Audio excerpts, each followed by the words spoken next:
Hi hello friends, வணக்கம் எல்லாருக்கும். நம்ம இன்றைக்கி இந்த வீடியோவில் என்ன பார்க்க போகிறோம்னா, உங்களோட சிவில் ஸ்கோரை எப்படி இன்க்ரீஸ் பண்ணலாம் அப்படிங்கிறத நம்ம இந்த வீடியோவில் பார்க்கலாம்.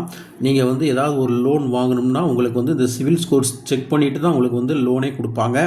இந்த சிவில் ஸ்கோர் நல்லா அதிகமாக இருந்ததுன்னா உங்களுக்கு நிறைய லோன் கிடைக்க வாய்ப்பு இருக்குது. அது எப்படி இன்க்ரீஸ் பண்ணுறது அப்படிங்கிறத இந்த வீடியோவில் பார்க்கலாம். வாங்க வீடியோக்குள்ளே போகலாம்.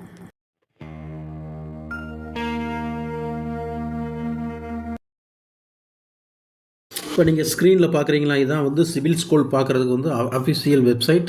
அதில் நம்ம சிவில் ஸ்கோர் நம்ம செக் பண்ணிக்கலாம். இதிலேயே கீழே சிவில் ஸ்கோர் இன்க்ரீஸ் பண்ணுறதுக்கு என்னென்ன வழிமுறைகள்லாம் நம்ம பின்பற்றணும் அப்படிங்கிறதும் போட்டிருப்பாங்க. அதுவும் நீங்கள் படித்து பார்த்துக்குங்க.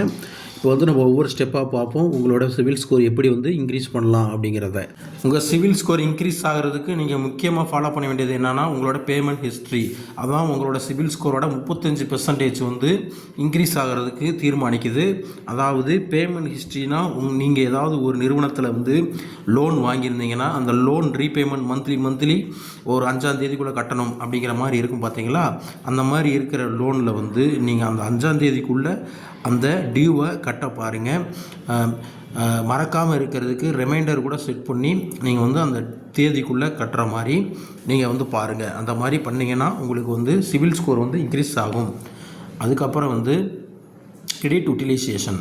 அதாவது நீங்கள் உங்கள் கிரெடிட் ஸ்கோர் நீங்கள் செக் பண்ணுறப்ப உங்களுக்கு எவ்வளோ கிரெடிட் லிமிட் இருக்குது அப்படிங்கிறத உங்களுக்கு அதில் காமிக்கும். அதில் நீங்கள் இப்போ சப்போஸ் 1 லட்சம் உங்களுக்கு கிரெடிட் லிமிட் இருக்குது அப்படின்னா அதில் 30% மட்டும் நீங்கள் லோனுக்கு யூட்டிலைசேஷன் பண்ணிக்கங்க. அதாவது 1 லட்சம்னா 30,000 அது மட்டும் நீங்கள் லோன் நீங்கள் வாங்கிக்கலாம். அந்த மாதிரி நீங்கள் யூட்டிலைசேஷன் பண்ணிட்டு வந்தீங்கன்னா உங்களுக்கு சிவில் ஸ்கோர் இன்க்ரீஸ் ஆக வாய்ப்பு இருக்குது. நெக்ஸ்ட்டு நீங்கள் அடிக்கடி லோன் போடாதீங்க. நீங்கள் அடிக்கடி ரொம்ப அதிகமாக லோன் போட்டிங்கன்னா உங்களுக்கு கிரெடிட் ஸ்கோர், அதாவது சிவில் ஸ்கோர் உங்களுக்கு கம்மியாக வாய்ப்பு இருக்குது.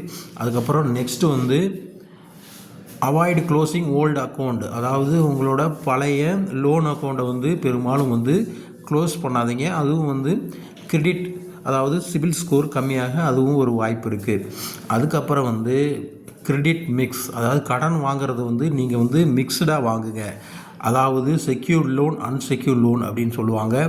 கிரெடிட் கார்டு இந்த மாதிரி வாங்குறது, அதுக்கப்புறம் லோன் மார்ட்டேஜ் மூலியமாக வாங்குறது, இந்த மாதிரி கலவையாக நீங்கள் லோன் வாங்கிக்கிங்க. அது உங்களுக்கு சிவில் ஸ்கோர் இன்க்ரீஸ் ஆக வாய்ப்பு இருக்குது. ஒரே வகையான லோன் வாங்கினீங்கன்னா உங்களுக்கு சிவில் ஸ்கோர் கம்மியாயிரும். அப்புறம் புதுசாக நீங்கள் நியூ அக்கௌண்ட்டாக கிரெடிட் லோனு எதுவும் வாங்காதீங்க.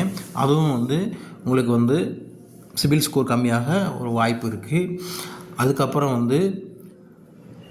உங்களுக்கு தேவைப்பட்டால் மட்டும் நீங்கள் லோன் வாங்குங்க. தேவையில்லாத டைமில் நீங்கள் உங்களோட லோனை யூஸ் பண்ணாதீங்க. அந்த மாதிரி யூஸ் பண்ணிங்கன்னா நீங்கள் ஏதாவது எமர்ஜென்சி டைமில் உங்களுக்கு அந்த லோனை யூட்டிலைசேஷன் பண்ண முடியாமல் போயிடும். அதனால் எமர்ஜென்சினா நீங்கள் உங்களோட லோன் வாங்கி நீங்கள் பயன்பெறுங்க. இப்போ நான் சொன்ன இந்த டிப்ஸ்லாம் நீங்கள் ஃபாலோ பண்ணிங்கன்னா உங்களோட கிரெடிட் ஸ்கோர் நல்லா இன்க்ரீஸ் ஆகும். உடனே இன்க்ரீஸ் ஆகாது, அதாவது டைம் எடுக்கும். நீங்கள் இந்த டிப்ஸை பூரா ஃபாலோ பண்ணிக்கிட்டே இருங்க. உங்களோட கிரெடிட் ஸ்கோர் கண்டிப்பாக இன்க்ரீஸ் ஆகும். ஓகே ஃப்ரெண்ட்ஸ், மீண்டும் வேறு வீடியோவில் பார்க்கலாம். ஓகே, பாய்.